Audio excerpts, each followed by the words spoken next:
runtii mahadda weyn waxa iska leh Allah subhanahu wa ta'ala oo halkan ugu kulansiiyay annagana na abuuray oo isagu nagu tasarrufa midda labaadna waxaan rabaa inaan u celiyo macallimiintii iyo dadkii mas'uuliyiinta ahaa oo ka socday xiriyaha barakacayaasha ka ahaa kaamliidarada dadka la yiraahdo oo soo aruuriyay dadkan maanta waxaan aad ugu faraxsanahay kalaaskan waa kalaas aad u yar waa yar yihiin yaraanta waxaan ka wadaa gabdho yaryar oo ay sugaysa adduunyo badan oo aan nasiib u helin in iskoolada caadiga ah ka qayb galaan waa fursad wanaagsan sidoo Cabdirasaaq oo ah maxayto borojeetada ka ah maxayto borojeetada maamulka uu noo sheegay mashruucan wuxuu ka kooban yahay maxayto kor u qaadida iyo dhisidda nolosha sidoo qofku u noolaan lahaa wax loo bari lahaa waxa maalgelisay Oxfam oo hay'adaas ayadu ay siisay annaguna waa hirgelinayna hadaan nahay SSWC alxamdulillah ma ahan kii noogu horeeyay oo mashruucan oo kala ah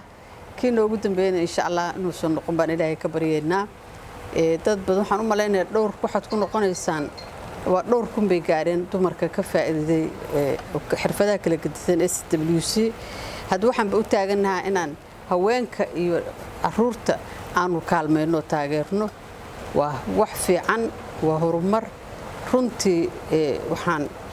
rabaa inaan mid sheego iraahdo Soomaalidu waxay tiraahdaa sadar muuqda su'aal ka dhan markii aan bilaabaynay dadkaana keenay dadka marka hadda aan dhameynayna waa isla joognaa waxa degmadii waa nala joogtaa inta laga rabaa dadka waa intaan soo helay meeshaana loo rabaa aanu ka wada tashano intaas hadii leeyahay wax badan baa suurtoobi lahayd waxaan dhihi lahaa hay'adaha ugu abiil gareynay internationalka iyo localkaba in wixii la helo projecta wax loogu daro si dad uga faa'iideysto maaha gabdho kale wiilal gabdho dalku waa dhismayaa baahiyo badan baa jirta marka inaan wiilasha nalka barno gabdhaha nalka barno harqaanka barno fuundinimada bar waxyaalo badan barnaan u baahannahay oo projectadiiba xoogaa laga leexiyada kontonkan qof waxbay tarahayaan waa ogahay konton guri iyo konton qoys dad gabar wax bartaa la yiri waxaad wax bartay qaran waa ku faraxsanahay amaanadiina loo dhiibay waa idin dhiibnay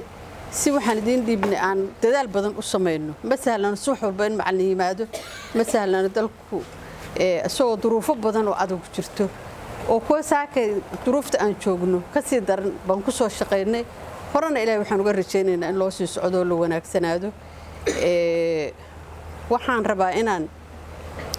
marka ku adkeeyo carabka aad ugu adkeeyo hay'adaha dawladda qolo walbaaba waxaad heshaan waxa looga hambeeyo sidii ilmaha wax loo bari lahaa sidii dadku wax loo bari lahaa wixiina aanu istusno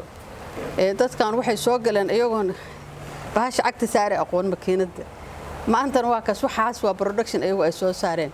waa isla qofkii shalay iridan ka soo galay asoo waxba garanayn maanta wuxuu baxayaa asagoo adduun dhana